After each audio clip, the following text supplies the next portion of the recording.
Buenos días, el Señor les bendiga más. Este es el día que el Señor hizo, amén. Gracias, Padre, en el nombre de Jesús. Gracias por el privilegio de haberte honrado con nuestra alabanza. Nosotros mismos hemos de ser alabanza delante de ti. Gracias por las voces que nos das para entonar cánticos. Gracias por la salud que nos das para venir a tu casa. Si bien somos tu templo, este es el lugar en el que nos congregamos en tu nombre. Señor, gracias. Gracias por el gozo de ser tus hijos. Aleluya. Y por el glorioso Espíritu Santo que nos guía a toda la verdad y nos enseña a conocer a Jesús. Que sea esta palabra para nosotros un pan, Señor, que nos sustente.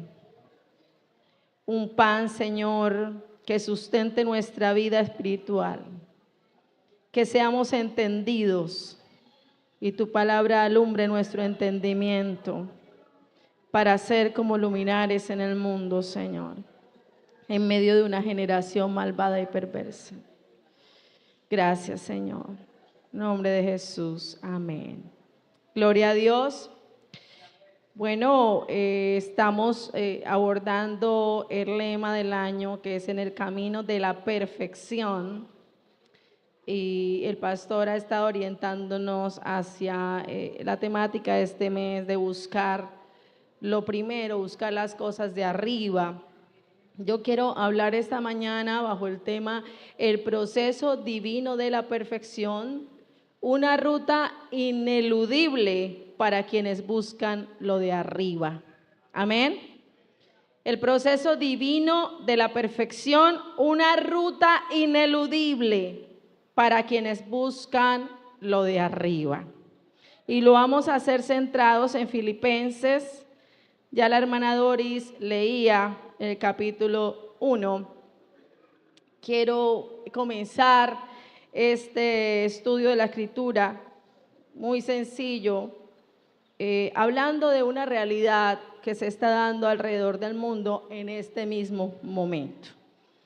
Ustedes habrán escuchado en las noticias que varios países africanos están siendo objeto de persecución. Miles de personas han muerto en los últimos años por causa de su fe. Grupos islámicos han ingresado a iglesias, las han arrasado, las han incendiado. Ellos mismos han inundado las redes con videos enterrando a personas que se niegan a dejar su fe vivos. Los hemos visto en videos encendiendo hogueras. Veía a un joven africano siendo introducido en una olla enorme. Le pusieron combustible, le encendieron el fuego, le taparon. Y Ceci nos mostraba, y eso es real, imágenes satelitales que se podían ver a través de Google, de la tierra pintada de la sangre de los que mueren por causa del Evangelio. El mundo en silencio, pero Dios atento. Aleluya. Vemos en Europa una invasión tremenda por parte de la inmigración indiscriminada de islamismo, personas ingresando con machetes a las iglesias, quitándole la cabeza a algunos dirigentes religiosos, tanto católicos como de otras denominaciones, intentando violar a mujeres en las calles, porque en su ley eso no está mal. Y cuando uno les escucha hablar, literalmente dicen que ellos, gracias mi hermana, que el propósito de ellos es convertir al Islam al mundo entero. Y esto está pasando en este momento. Y ya conocemos países como China, que aunque tienen un sistema económico capitalista que hace que los demás países se enmudezcan, es realmente comunista y reprime a la fe. Y hay videos en redes de hermanos que lloran al recibir Biblias en las, llamémosle, madrigueras donde tienen que estar escondidos para no ser apresados, torturados y asesinados. Esto es lo que está viendo la iglesia. Aquí mismo en el país, algunos grupos al margen de la ley han asesinado siervos del Señor, han cerrado iglesias, han incendiado iglesias. Y nosotros, Señor,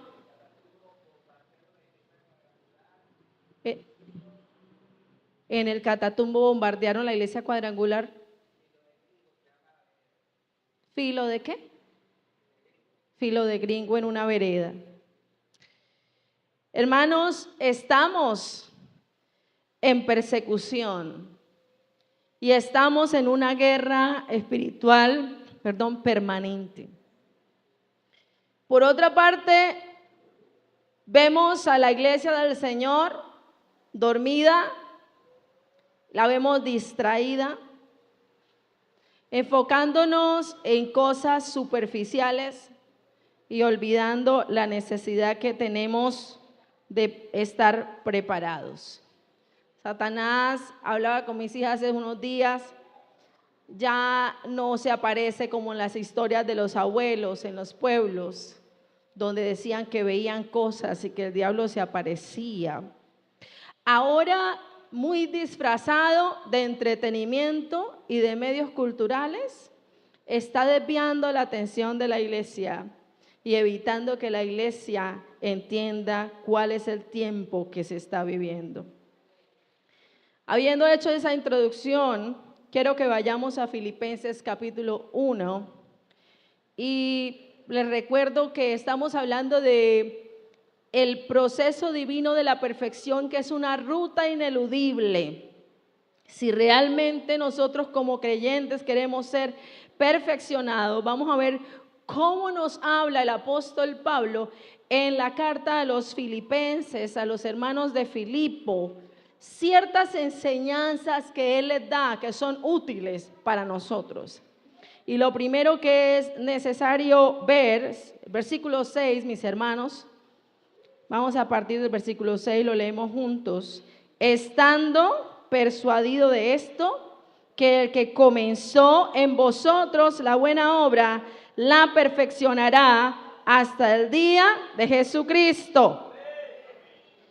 Y este versículo, que es central en la carta a los filipenses, nos está hablando de un protagonista que es el Señor, que tiene en su control el perfeccionamiento de aquellos que hemos venido a Él. Amén. El apóstol dice: estoy convencido, no tengo duda de ninguna manera de que el Señor hará la obra. Y fíjense ustedes que cuando hace referencia a la obra, la presenta a manera de proceso, dado que habla de un comienzo, de un perfeccionamiento hasta un punto de llegada. Y el punto de llegada no es cuando yo me sienta más santo que otros, porque me sé la Biblia al derecho y al revés, cosa que sería fabulosa y que es necesaria, pero no se refiere a que por mis propias obras o porque yo haga el bien considere que soy perfecta, sino que es la obra del Señor en mi vida, que nunca para, porque nunca terminaré ese proceso de perfeccionamiento. Sencillamente el Señor lo hace progresivamente en mi vida a medida que yo camino en ese camino de la perfección. Él se ocupa de perfeccionarme, pero nunca podré decir: ya estoy totalmente perfeccionada. Amén. Es un proceso que durará hasta que el Señor sea manifestado en gloria. Y esto es precioso. Ahora, centrémonos en quién está diciendo estas cosas. Cuando nosotros vemos la vida de Pablo, como testigo de lo que Dios realmente puede hacer en el ser humano que se acerca a Él con un espíritu enseñable, entendiendo que no es nada delante de la máxima autoridad del universo. Pablo, él mismo lo dice, y en el libro de Hechos también se relata, una vez contado por alguien más, por el escritor, y otra vez en primera persona, Pablo lo dice. Pero mire, este hombre, si nosotros vamos a ver la escritura, en Gálatas capítulo 1, versículo 13 al 14, vayan allá. Gálatas 1, 13 al 14. Pablo dice: hermano, ya ustedes han oído acerca de mi conducta en otro tiempo en el judaísmo. ¿Qué hacía Pablo? En ese tiempo Saulo, que perseguía sobremanera a la iglesia de Dios y la asolaba. Ya había comentado alguna vez una enseñanza sobre lo que Pablo hacía. Y en el judaísmo, dice él, aventajaba a muchos de mis contemporáneos en mi nación, siendo mucho más celoso de las tradiciones de mis padres. Asolaba a la iglesia del Señor. Tremendo. Pidió cartas para ir a Damasco y perseguir a la iglesia, una persecución que se desata después de la muerte de Esteban, que murió en victoria. ¿Cuántos lo creen? Viendo al Señor. Aleluya. Y Saulo consentía en su muerte, dice el libro de Hechos. Estaba cuidando las ropas de los que lapidaban a Esteban. Es la primera vez que la Escritura nos presenta a Saulo en su celo de fariseo, un grupo de religioso de la época. Ese era Saulo. Él mismo asolaba a la iglesia del Señor. En 1 Corintios 15:9, Saulo dice: porque yo soy el más pequeño de los Pablo, porque yo soy el más pequeño de los apóstoles, que no soy digno de ser llamado apóstol, porque perseguí a la iglesia del Señor. Pero ese mismo Pablo, que en su vida pasada se llamaba Saulo, y a quien el Señor le salió al encuentro y se le apareció. Y después que el Señor aparece a nuestras vidas, nada puede volver a ser igual. Nosotros estábamos perdidos y Él nos buscó. Aleluya. Él se apareció a nosotros. Saulo creía que agradaba al Señor. Había sido criado religiosamente o formado por Gamaliel, el rabino más poderoso de la época. Aunque era de Tarso y aunque tenía la ciudadanía romana de nacimiento y habría podido estudiar en Tarso y prepararse en la filosofía de la época, sus padres, su familia, le enviaron a estudiar con Gamaliel. Y fue formado en el judaísmo más celoso, creyendo que así agradaba ¿a quién?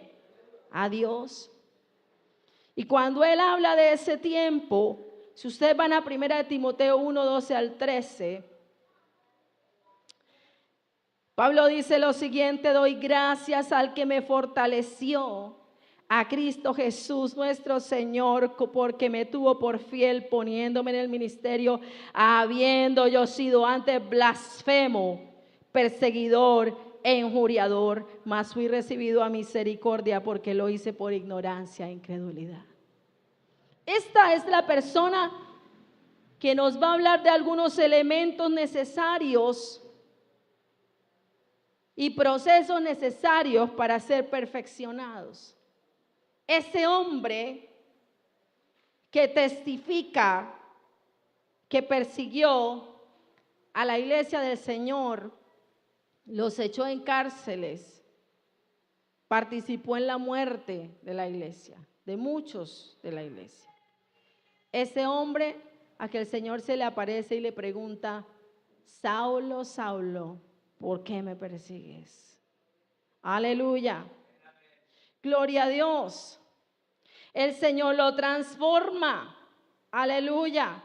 Hechos 9, vamos allá. Versículo 1 al 2. Saulo, respirando a una amenaza sin muerte contra los discípulos del Señor, vino al sumo sacerdote y le pidió cartas para las sinagogas de Damasco, a fin de que si hallase algunos hombres o mujeres de este camino, camino con C mayúscula, referido al Señor, los trajese presos a Jerusalén. Mas yendo por el camino, aconteció que al llegar cerca de Damasco, repentinamente le rodeó un resplandor de luz del cielo. Y cayendo en tierra oyó una voz que le decía: Saulo, Saulo, ¿por qué me persigues? Y él dijo: ¿quién eres, Señor? Y le dijo: yo soy Jesús, a quien tú persigues. Dura cosa te es dar coces contra el aguijón. Aleluya.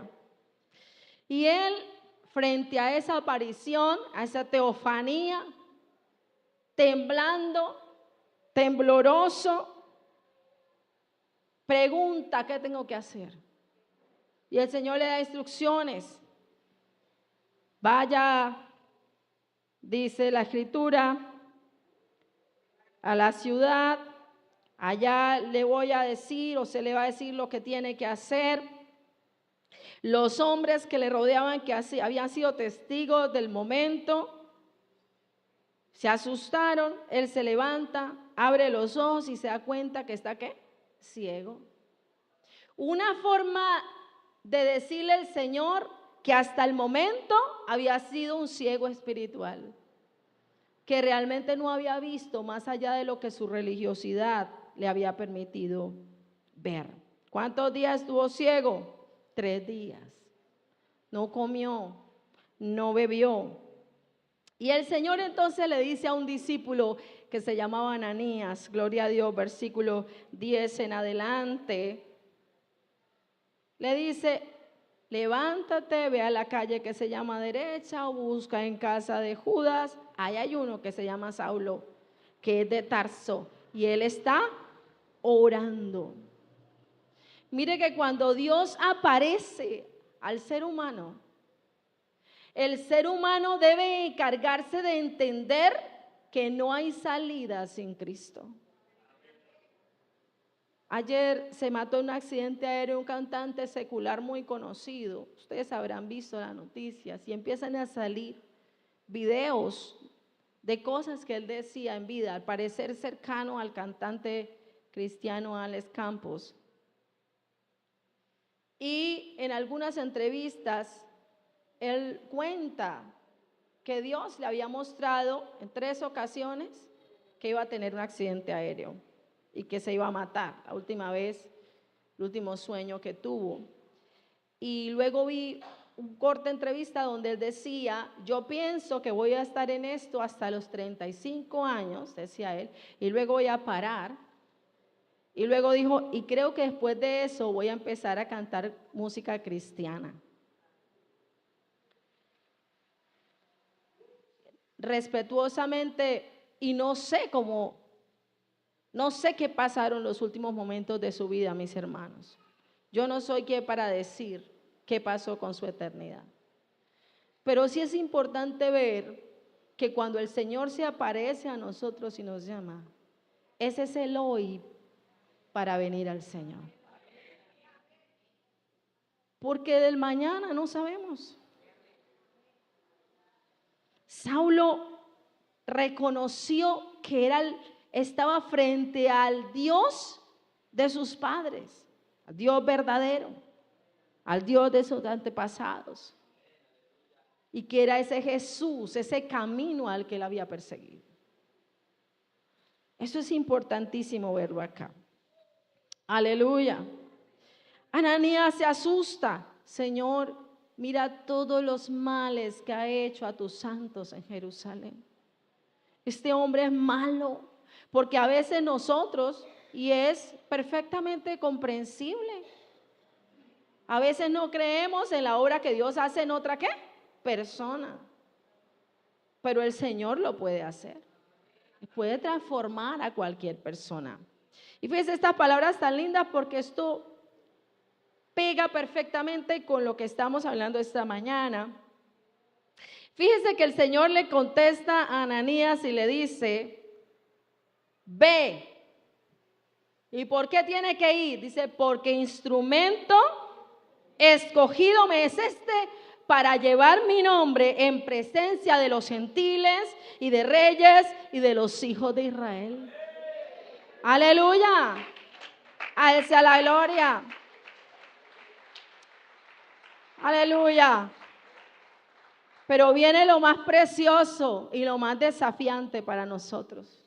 ¿Cómo iba el Señor a hacer eso con Pablo?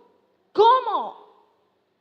Le iba a dar un nivel de autoridad, las autoridades religiosas, y él iba a poder convertirlas y transformar el judaísmo, etcétera, porque al fin y al cabo tenía todo lo que se requería humanamente para eso. Hablaba varios idiomas, era un religioso experto, un teólogo experto en el judaísmo, no era cualquier persona, era ciudadano romano, cosa no menor. Fíjese usted, no. El Señor le dice a Ananías, yo le mostraré, subraya eso en su Biblia, aunque la mía está en rojo, cuánto, el versículo 16 del capítulo 9 de Hechos, porque yo le mostraré cuánto le es necesario, dígalo fuerte, padecer por mi nombre. Porque la ruta ineludible para quien realmente quiere ser perfeccionado es el padecimiento. Por eso es que la teología de la prosperidad va tanto en contravía de lo que la Escritura dice. Usted, Dios lo que quiere para usted es que sea rico, millonario, que posea y posea y posea, y que crezca y que sea un profesional y que viaje alrededor del mundo. Y la gente va de iglesia en iglesia, algunos, esperando que se le profetice algo bonito. Y se aleja de lo que la Escritura le dice, cuánto es necesario padecer por mi nombre. Ese es el camino de la perfección, la ruta por la que el Señor nos lleva. El apóstol está escribiendo, y volvamos a Filipenses, a los hermanos, y es la carta del gozo, mi hermano, donde más se habla de alegría, de gozo. Y ya ustedes, la mayoría, muchos no, sabrán que Pablo la escribe en prisiones. Aleluya. Encadenado en una mazmorra, no en la comodidad de una casa, no allá mientras hacía las tiendas, sino en una condición que humanamente era dolorosa y penosa. Pero él, el versículo 3, y vamos a ver cuáles son esas enseñanzas. Había un problema en la iglesia de Filipenses, había controversia de los filipenses, había controversia, había algo de división. Pablo tenía que entrar a corregir eso. Lo hace de sus prisiones y les enseña varias cosas. Primero, la importancia de tener gozo y de orar con gozo en todo tiempo. Usted lee el versículo 3, dice, y 4, doy gracias a mi Dios siempre que me acuerdo de vosotros, siempre en todas mis oraciones, rogando ¿qué? Con gozo. ¿Cómo podría Pablo estar gozoso? ¿Cómo puede estar usted gozoso cuando está pasando por la prueba y por la dificultad? Vamos a ir viendo por qué y cómo. Y él dice, por vuestra comunión en el Evangelio, ojo, desde el primer día, ¿hasta qué? Hasta ahora. Está hablando de un proceso que inició y que no ha ¿qué? Terminado. Y luego lanza la afirmación del versículo 6, el que comienza la buena obra, la perfecciona. Aleluya. Confirma en el versículo 7 que está en prisiones. Aleluya. Y en la defensa dice, como me es justo sentir esto de todos vosotros, por cuanto os tengo en el corazón y en mis prisiones, y en la defensa y confirmación del evangelio, todos vosotros sois participantes conmigo de la gracia. Estos hermanos estaban rodeados de un paganismo tremendo, hermanos, de una oscuridad tremenda. Habían sido llamados de las tinieblas a la luz admirable del Señor, y Pablo estaba convencido que tendrían que ser perfeccionados. Pero hay varias cosas que era necesario hacer. Aparte de que siempre que se ora al Señor debemos hacerlo con gozo. Pablo decía algo muy importante en el versículo 9 y 10. Fíjese usted cuál era el contenido de la oración de Pablo. Y esto pido en oración, que vuestro ¿qué? Vuestro amor abunde aún más y más. ¿En qué? En ciencia y en todo conocimiento. No es el amor que el mundo muestra, que el sistema muestra. Un amor, si hablamos amor entre parejas, en el cine, las películas, un par de besos y a la cama. No el amor que no sabe perdonar. No el amor que no entiende su propia fragilidad humana y que juzga al otro porque falla. No. Cuando se estudia la palabra del Señor y se crece en ciencia y en el conocimiento no humano, sino del Señor, podemos realmente amar. Aleluya. Jesús dijo, la gente va a conocer que ustedes son mis discípulos si se aman los unos a los otros. Amén.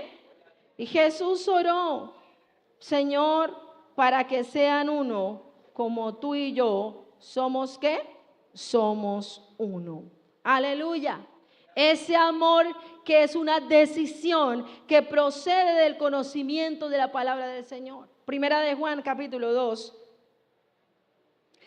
versículo 9. Juan dice, el que dice que está en luz y aborrece a su hermano, ¿está qué? ¿Todavía en qué? En tinieblas. El que ama a su hermano permanece en la luz y en él no hay tropiezo. Pero el que aborrece a su hermano, ¿está qué? Está en tinieblas y anda en tinieblas y no sabe a dónde va, porque las tinieblas le han cegado los ojos. Pablo dice, es necesario amar y es necesario conocer la verdad y tener la ciencia que solo el Señor da para poder amar como el Señor nos llama a amar. ¿Y cuál es el resultado de amar de esa manera? Versículo 10, para que aprobéis lo mejor y seáis sinceros e irreprensibles para el día de Cristo, llenos de ¿qué? De frutos de justicia que son por medio de Jesucristo, para gloria y alabanza de Dios. Aleluya. El apóstol también le dice que el perfeccionamiento, y vamos a verlo más claramente aquí, requiere padecer. Los padecimientos son parte del proceso del perfeccionamiento. Amén. Y vamos a ver cómo él lo dice. Fíjese usted aquí, mi hermano, en el versículo 12 en adelante. Lo primero que Pablo quiere dejar claro a los hermanos es que él no lamenta su padecimiento. Lo primero que dice es que los padecimientos han redundado para el bien del evangelio de Jesucristo. no se queja con los hermanos? ¿Por qué estoy en esta cama? Decimos a veces, ¿por qué estoy en esta clínica? ¿Por qué tuve que salir de mi tierra huyendo? ¿Por qué he perdido todo lo que tengo? ¿Por qué no pude ir a donde yo quería ir? A veces nos preguntamos, ¿por qué estoy aquí? ¿Cuál es el propósito de Dios en eso que está ocurriendo? Es lo que nosotros deberíamos pensar. No por qué. ¿Para qué, Señor, me has puesto en estrecho? El apóstol tenía claro que era para el progreso del evangelio lo que le estaba padeciendo. Versículo 13. ¿Por qué? Porque estando en prisión, en el pretorio, había podido llegar a prisioneros, a legendarios, a gente que nunca habría podido tocar el evangelio si el Señor no hubiera puesto a Pablo ahí. Porque en esa cama donde estamos, tal vez en una clínica, quizá haya alguien cerca a mí que no conoce al Señor. Yo recuerdo una vez mi hermano hace mucho tiempo, un poco en el proceso de COVID, le dio un dolor impresionante. Creo que eran estas piedritas, ¿cómo se llaman? Cálculos. No se sabe muy bien porque finalmente no le hicieron ningún procedimiento y el Señor le sanó. Pero recuerdo que lo llevamos, o su esposa, a la clínica de Chicamocha, si no estoy mal, y él entró. A nosotros nos dejaron entrar, a mí no, porque no tenía la vacuna COVID y era obligatorio, no lo pude ver. Y solo dejaron entrar a Arlet, porque era la esposa y necesitaba a alguien allá. Pero cuando finalmente se cierra el ciclo y él sale, creo que solo duró ese día ahí hasta la siguiente mañana, fueron unas horas. Salió contando con mucho gozo que le había hablado de Cristo a toda la gente que estaba a su alrededor. El Señor lo sanó. Yo no he sabido que vuelva a tener problemas con esto. Y estuvo allá con un dolor terrible, pero con la boca abierta, hablando del evangelio. Es lo que debe hacer un creyente. No porque sea pastor. Mis hijas a veces me dicen, la mamá, usted sube a un taxi, una vez evangeliza al taxista. A veces he fallado y no lo he hecho, pero a veces lo he hecho. Es lo que el cristiano debe, ¿qué? Hacer. Porque el Señor me ha puesto en esta postura. Valga la redundancia, ¿por qué me ha puesto aquí? ¿Qué propósito tiene? Y Él dice, aleluya. Lo otro que Él dice es que el padecimiento de Él ha sido inspiración a otros. En este momento en África, hace unos días el presidente de Estados Unidos mandó bombazo allá y mató a algunos islamistas y creo, no sé si fue en Argelia, no me acuerdo a qué país fue, a Nigeria. Y sintiéndose un poco presionado, liberaron a unos niños que tenían cautivos en una escuela católica. Pero uno ve que en medio de esa persecución, allá mismo en esos países, hay iglesias que siguen cantando al Señor. ¿Usted ha visto a un africano alabar a Dios? Si usted ve a un africano alabar a Dios, ¿usted le da pena? Y a mí, porque nosotros somos flojos para realmente. Usted ve al africano, no se queda quieto. Y mientras les están matando, ellos siguen, ¿qué? Alabando. Aleluya. Lo mismo pasaba aquí. Pablo decía, mira el versículo 14, y la mayoría de los hermanos, ¿qué? cobrando ánimo en el Señor con mis prisiones. Si Pablo es viejo, porque ya Pablo estaba viejo en este momento, si puede hacerlo, si él lo soporta, si él se mantiene firme, si él sigue predicando el evangelio, nosotros también podemos. Por eso es que en medio de la persecución, la iglesia ¿qué? Crece y se despierta. Y a veces tenemos miedo, Señor, que no llegue la persecución, qué susto, Dios mío. Pero a veces es lo único que funciona para que la iglesia del Señor deje de estar entretenida y despierte. Y Pablo decía, mire qué bueno mi padecimiento. Pude llevar el evangelio a otros que no lo habrían conocido si no hubiera ido yo allá. Segundo, otros se han ¿qué? Animado. Tercero, el evangelio del Señor está siendo predicado por varias personas. Algunos con las motivaciones correctas, otros no. Versículo 18, no pasa nada, ya sea por pretexto o por verdad. Cristo es ¿qué? Anunciado, y me gozo por eso. Aleluya, me gozo por eso. Gloria a Dios.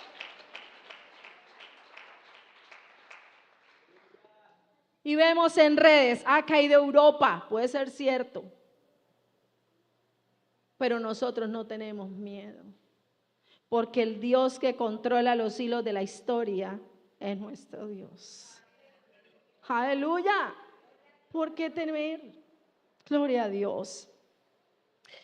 Otra cosa que dice el apóstol, que es muy importante, versículo 19 y 20. Él les muestra con su propio ejemplo y a sus palabras que frente a estos padecimientos siempre hay victoria en el Señor. Siempre. Lo que pasa es que hay que ver las cosas desde la perspectiva correcta. Amén. Y les voy a mostrar por qué. Miren lo que dice el versículo 19. Porque sé que por vuestra oración y la suministración del Espíritu de Jesucristo, esto resultará en mi liberación. Subraya la palabra liberación si tiene usted un lapicero. Miren lo importante que va a plantear Pablo. Yo sé, ustedes están orando por mí. El Espíritu Santo tiene el control de la situación. Yo voy a ser liberado. ¿Acaso Pablo estaba profetizando que sí o sí iba a ser liberado de las prisiones? Estaba en la mentalidad de Pablo que la liberación era que le abrieran las puertas de la cárcel. Miren lo que dice Pablo después. Conforme a mi anhelo y esperanza de que nada seré avergonzado, antes bien, con toda confianza como siempre, ahora también será magnificado Cristo en mi cuerpo, o por vida, o por muerte. Aleluya. Él se manifiesta como Él quiere. Oh, aleluya. Hay victoria. Por eso nuestros hermanos sufren persecución y muerte, con alabanzas en su boca, y ha sido así a lo largo de la historia. Cuando era niña, mi mamá me dio a leer el libro de los mártires, y ahora se lo dio a leer a mi hija. Es una reliquia. Mi hija mayor me dijo, mami, no he podido seguirlo leyendo, es muy duro. Yo le, ¿por qué es el relato de gente que muere en victoria? Aleluya. Esteban murió lapidado, apedreado, pero murió viendo los cielos abiertos y al Señor por el que moría allá. Y murió como tipo de Cristo diciendo, no les tengas en cuenta este pecado. ¡Qué glorioso! ¡Aleluya! Esa es la muerte de quien sabe que sea por muerte o por vida, es Cristo en nuestro cuerpo siendo glorificado. Porque la muerte no tiene potestad sobre nosotros. La convicción de eternidad en Cristo nos deja ver que después que este cuerpo carnal que a veces nos humilla, muera, estaremos en vida eterna con el Señor. ¡Hacia la gloria! Pablo sabía, lo podían ejecutar por sedición. Era la acusación que probablemente iba a pesar sobre él. Él sabía que podía morir. Mire lo que sigue diciendo. Porque para mí el ¿qué? El vivir es Cristo. Y el morir es ¿qué? Ganancia. Y habla acerca de que no sabe qué hacer. Yo estoy en un dilema. Y el dilema no es de qué propiedad comprar, o qué serie ver, o qué estudiar. El dilema que él tenía era, me quiero ir con el Señor. La verdad sea dicha, decía él, versículo 23, porque de ambas cosas estoy puesto en estrecho. Yo tengo el deseo de partir y estar ¿con quién? Con Cristo. Y mire lo que él subraya, dice, es que eso es muchísimo, ¿qué? Mejor. Aleluya. Pero nosotros estamos amarrados a esta temporalidad. Hace unos años, yo sería por allá en el 2016, ya no me acuerdo bien, 2017 inicios, yo me enfermé de un vértigo. El vértigo es una enfermedad que se puede generar por diversas circunstancias, problemas en el oído, exceso de trabajo, etcétera. Pero ese vértigo que me dio de un día para otro, terminó en una serie de complicaciones progresivamente que me fueron reduciendo. Un tinnitus, que es un pito ahí, día y noche. En la noche no podía dormir porque el pito no me dejaba dormir, como una corneta no me dejaba dormir. Comía y la mayoría de las cosas las vomitaba. Mi cuerpo se fue debilitando.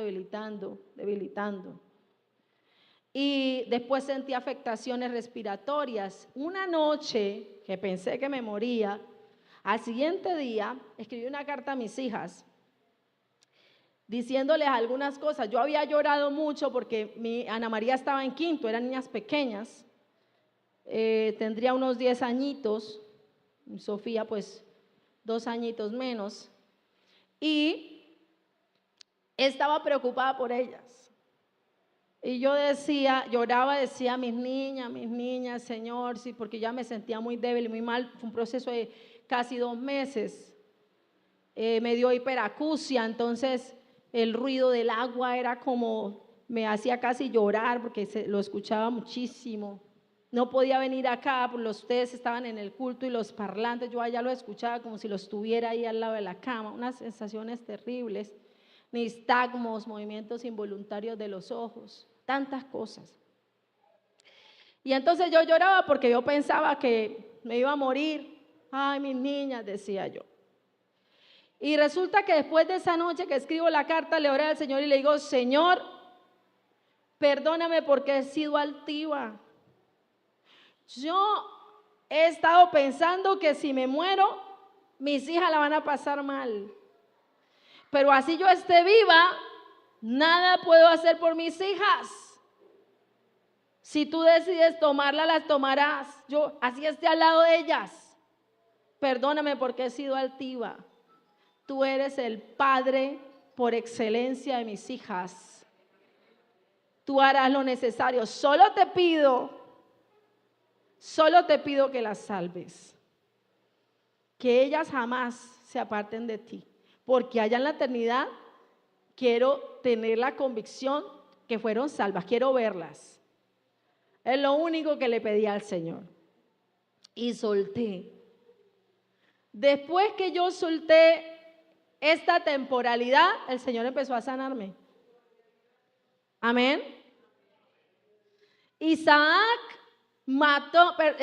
Abraham mató a Isaac en su corazón.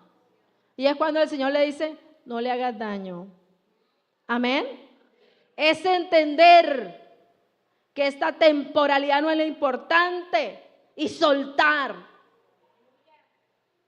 Por eso el Señor decía que realmente el que piense que el que quiera salvar su vida, realmente la perderá. Pero el que pierda su vida por causa del Señor, aleluya, qué gran ganancia. Amén. Pablo lo tenía muy ¿qué? Muy claro. Ya no me voy a demorar mucho más, perdónenme si me estoy demorando mucho. Fíjese usted, no mal, que Martica me anima, siga. Gloria a Dios. Ahora, miren el versículo 27. Dice el apóstol: solamente que os comportéis como es digno del evangelio de Cristo, para que, o sea que vaya a veros o esté ausente, oiga de vosotros que estáis firmes en un mismo espíritu. Y esto es importante, mire, entender que en el camino de la perfección, esa ruta es un campo de batalla permanente. Amén. Tiene que lucir así, espiritualmente hablando. Si estamos teniendo una vida muy tranquila, demasiado relajada, hay que revisarnos qué está pasando. Amén. No le estoy estorbando ¿a quién? A nadie. Me autocensuro en redes sociales y no hablo de la perversión que hay, de la maldad en el aborto. No lo digo. Tengo que orar, pero tengo que decirle al mundo que Dios no se agrada de eso. Amén. Si hay una conversación en mi lugar de trabajo sobre el tema, tengo que dar el paso al frente y decir: es pecado delante de Dios. El Señor le dice a Caín: las sangres de tu hermano, en el original, las sangres, dice, clama a mí desde la tierra. Porque no solamente matan al ser, sino a todas las generaciones por venir después de él. Es un sacrificio que se hace, causa de muerte, la mayor causa de muerte en el mundo en el 2025, el aborto. Terrible. Y uno ve a defensores de la fe y de la vida que solo Dios puede tomar frente a las clínicas de aborto. En Estados Unidos todavía pueden. Y ve a gente salir con chalecos rosa en esa mal llamada Planned Parenthood, paternidad planeada, que es la clínica abortista más grande del mundo, que aquí en Colombia su subsidiaria es Profamilia. Y vemos nosotros que aquí en Colombia, por lo menos en lo que dejaron ver con el documental que hizo un joven llamado Samuel Adrián, ¿es que se llama? Colombia, fábrica de niños trans. Y en 2 clínicas del país están haciendo procesos de hormonización temprana a niños menores de edad. Una locura, una perversión. Y nosotros callados porque queremos ser correctos. No, mi hermano. En oración, pero también defendiendo y protegiendo lo que Dios ama. Satanás odia lo que Dios ama. Satanás odia a los niños. Mírelo en la escritura. Mira a Faraón mandando a matar los niños de los hebreos. Mira a Herodes mandando a matar a los niños para poder matar a Jesús entre ellos. La iglesia tiene que despertar, hermanos, porque Satanás está haciendo el mal y a veces nosotros callados, con los ojos ¿qué? Cerrados. Mire lo que le dice Pablo: combatiendo unánimes por la fe del evangelio y en nada intimidados por los que se oponen, sin temor, sin miedo, fronteros, fuertes, juntos. Aleluya. Luchar espiritualmente, la oración, publicar lo que dice la escritura frente a estas cosas, decirlo, presentar defensa. El Señor es nuestro ayudador. Vi a un anciano abrir la puerta de su casa en el Reino Unido y creo que es un hombre de fe porque su hijo se llama Enoch. Y le dice, llegó la policía a llevarse a Enoch. Enoch es un maestro que rehusó en su colegio llamar por el pronombre que no le correspondía a un estudiante. Y rehusó. Y entonces lo juzgan por eso y lo encarcelan.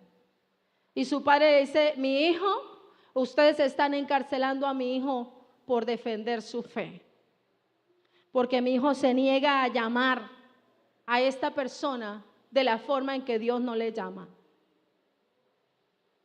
Y hay muchos docentes en el Reino Unido. Usted no puede, ya les había contado, ni siquiera pararse frente a una clínica abortista porque le dicen, usted está orando. Antes usted no podía orar en público, orar en voz alta. Ahora, si usted está para eso, usted está orando.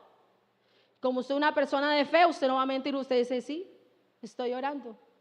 Y lo encarcelan por eso. Eso es persecución, hermano. Y eso está pasando y probablemente va a pasar aquí. Es necesario no estar, ¿qué? Intimidado, si lo dice el que está en prisión, probablemente a punto de morir, probablemente, no lo sabe él, solo lo sabe el Señor. Aleluya. ¿Por qué nos dejamos intimidar? Mire lo que dice el versículo. Mire que este trabajo que ustedes hacen dice, para vosotros es de salvación. Este es el propósito de Dios. Aleluya. Para ellos es indicio de perdición, pero para ustedes de salvación. No tengan miedo. Una de las cosas que a mí me da miedo en la universidad era decir, yo hablo y digo, ¿y qué tal que me da una pregunta que yo no sé resolver? Y entonces, en la medida que corría el tiempo, entendí que de eso se ocupa Dios. Y si yo no sé, puedo decir, mire, yo hasta ahí sé, pero con mucho gusto voy a escudriñar la escritura y vuelvo y le doy su respuesta. No le dé miedo, mi hermano. A mí me gusta mucho, y espero no estar diciendo el nombre que no es, que Apolos, que dice la escritura que es un creyente que llega y empieza a predicar a Cristo, pero él solo conocía el bautismo de Juan. Y probablemente, por lo menos yo, para mí es claro, conocía a la persona de Jesús, porque Juan dijo, ese es el Cordero de Dios, y los que lo seguían tuvieron que haberlo sabido. Pero Aquilas y Priscila, y me corrigen si estoy mal, que habían sido enseñados por Pablo también, lo llaman y le dicen, mi hermano, venga acá, vamos a ajustar unas cositas. Usted está haciendo una tarea extraordinaria. Hay algunos asuntos que ajustar de la fe. Venga, le enseñamos un poco más. Y le enseñan. Ese hombre era un león. Era tremendo. Y lo mandan, dice la escritura, que este hombre fue de gran beneficio para la iglesia. ¡Aleluya! ¡Gloria a Dios! ¡Aleluya! Si Apolo se calla, dice, no, yo lo único que conozco es el bautismo de Juan, algo sé, pero no. Él hizo su tarea con lo que tenía y el que es fiel en lo poco se le pone en lo mucho. Aleluya. Esa es la tarea de los chicos, ustedes chicos, en los colegios, en las universidades, allá en el trabajo donde usted está, ahí lo puso Dios. Y si algún día está en una cama hospital, allá. Y si algún día por persecución está en la cárcel, allá. Aleluya. Porque Cristo es glorificado en nosotros. Gloria a Dios. Es necesario que entendamos, como entendió el apóstol, que es un honor padecer por causa de Cristo. Versículo 29. A ustedes se les concede a causa de Cristo, no solamente que crean en Él, sino que ¿qué? Sino también que padezcan por Él. Y el mismo conflicto que yo tengo, que no sé si es mejor estar vivo, pues sé que es mejor estar vivo, pero sé que es necesario que me quede para seguir sirviendo al Señor. Ustedes están puestos en el mismo conflicto y nosotros esta mañana como iglesia del Señor es el mismo conflicto que debemos tener. Señor, yo quisiera irme contigo, pero si tú me dejas acá, me dejas para servirte. Hasta cuando me dejes te serviré. Otra cosa importante que Pablo le dice es que es necesario en ese camino ineludible de la perfección entender que Cristo es el modelo. Ya que está a su lado, Cristo es el modelo. Y eso lo dice en el capítulo 2. No lo vamos a estudiar profundamente, solamente algunos asuntos del capítulo 2. Recuerden que decíamos que había disensión ahí entre los hermanos de Filipos, había situaciones que no estaban andando bien. Pablo les dice, miren, completen mi gozo, versículo 2, sintiendo lo mismo, teniendo el mismo amor, unánime, le repite, sintiendo una misma cosa. Y cuando como iglesia vayan a hacer algo, no lo hagan por vanagloriarse para que lo vean, no, más bien sean humildes. Mira al hermano que está al lado y denle un abrazo, mi hermano, en este momento. Ese hermano, dice la escritura, usted lo tiene que ver como superior a usted. Aleluya. Usted puede ser mejor músico, tener más estudios, haber viajado mucho, pero en Cristo todos somos ¿qué? Iguales. Pero para tener una relación sana, yo debo considerar al otro como superior a mí mismo. Aleluya. El Señor a través del apóstol nos dice, no basta con que lo consideres igual, considéralo ¿qué? Superior. Eso es difícil, pero es necesario. Y mire lo que dice. No se fije solo en lo suyo. Si yo estoy bien, ¿qué me importa que el otro esté mal? Mi hermano que está eso, no pasa nada. Gloria a Dios que yo estoy bien, versículo 5. No, versículo 4. No solo se ocupe de lo suyo, ocúpese también de lo del otro. Esté pendiente de él. Eso nos habla el Señor a través del apóstol. Y luego habla acerca del descenso. Si Dios, la máxima autoridad del universo, el creador y soberano, bajo cuyos pies está todo, descendió, siendo Dios, no estimó el ser igual a Dios como algo a lo que aferrarse. Yo soy Dios, ¿qué necesidad tengo de esta humanidad caída? No, dice la escritura, versículos 6 y 7, sino que se despojó a sí mismo. Se vació completamente, como cuando usted vacía una jarra que tiene un líquido adentro. Se vació, se despojó, dice la escritura. Y no le bastó con eso. Dice, toma forma de siervo, se hace como los hombres y se humilla más, versículo 8, haciéndose obediente a la muerte más vergonzosa y dolorosa de la época, la muerte de cruz. Se hizo maldición. Pero en razón a eso, que es lo mismo que el Señor hará con la iglesia que sabe ser humilde, en razón a eso, el Señor dice, lo exaltó. Aleluya. Versículo 9, le dio un nombre que es sobre todo nombre, para que en el nombre de Jesús se doble toda rodilla a los que están en los cielos y en la tierra y debajo de la tierra, y toda lengua confiese que Jesucristo es el Señor. Aleluya. Él es el único digno. Y si Él tuvo esa actitud de humillación, ¿cuánto más nosotros, mis hermanos? Es necesario que le sigamos como modelo. Pónganse en pie. Finalmente, Él habla de muchas cosas en Filipenses, pero yo cierro con esto. Pongan sus ojos el versículo 12. En este camino, en esta ruta necesaria, de perfeccionamiento del Señor, la iglesia debe ser luz. Amén. Uno dice, qué terrible está esta humanidad tan perdida. ¡Cuánta maldad! Es cierto, mi hermano, pero eso no es nuevo. Mire el versículo 15. El apóstol le dice a los hermanos de Filipo, para que seáis como irreprensibles y sencillos, hijos de Dios, ¿qué? Sin mancha, en medio de ¿qué? De una generación maligna y perversa. Pero ustedes no son como ellos. Ustedes resplandecen como luminares en el mundo.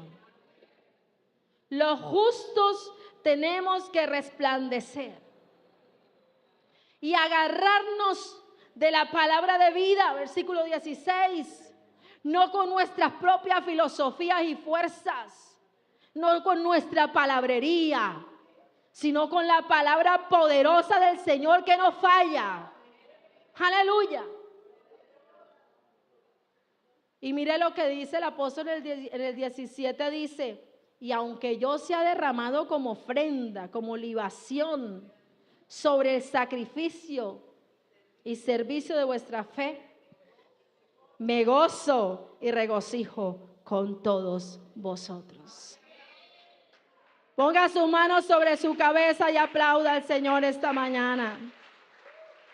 ¡Aleluya! A ti la gloria, Señor, a ti el honor.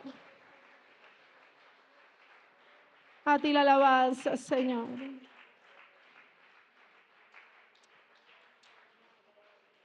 Ora al Señor como el Espíritu le guíe esta mañana, de acuerdo a lo que usted y yo hemos escuchado en la palabra del Señor.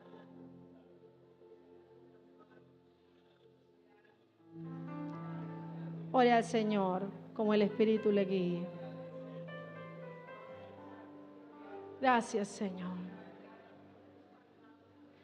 Si Saulo hubiera hecho caso omiso a la aparición del resucitado, como él dice, se me apareció por último a mí como a un abortivo, dice él.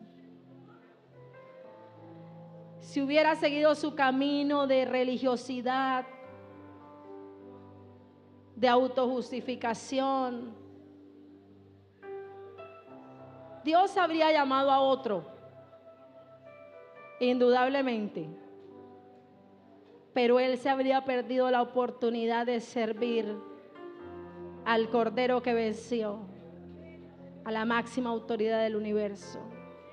Jamás hubiera tenido esa convicción de salvación que muestra en la carta a Filipenses, en medio de la prueba, en medio de sus prisiones. Porque el gozo del Señor es el que nos fortalece.